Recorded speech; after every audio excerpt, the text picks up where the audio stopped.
বন্ধুরা, একই দুর্ঘটনার পুনরাবৃত্তি ঘটলো। দৌলতদিয়ার 7 নম্বর ফেরিঘাটে আবারও একটি যাত্রীবাহী বাস ডুবে গেছে।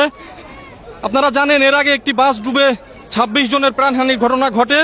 সেই একই ঘটনা আজকে আবার ঠিক কিছুক্ষণ আগে ঘটেছে দৌলতদিয়ার 7 নম্বর ফেরিঘাটে।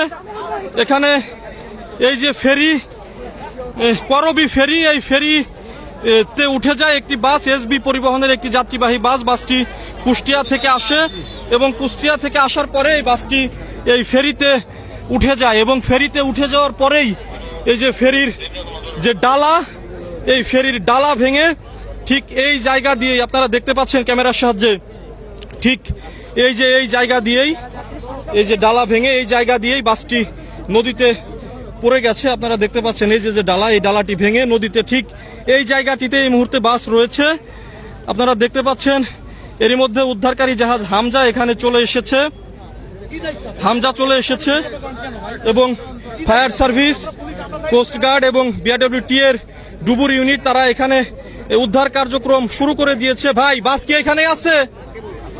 ফায়ার সার্ভিসের যারা ডুবুর ইউনিটের সদস্যরা আছেন তারা বলছেন যে বাসটি এখনো পর্যন্ত এখানেই আছে।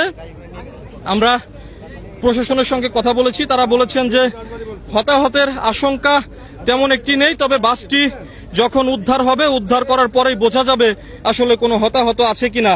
আপনারা জানেন গত 25শে মার্চ এরকম একটি ঘটনা ঘটে দৌলতদিয়ার 3 নম্বর ফেরিঘাটে।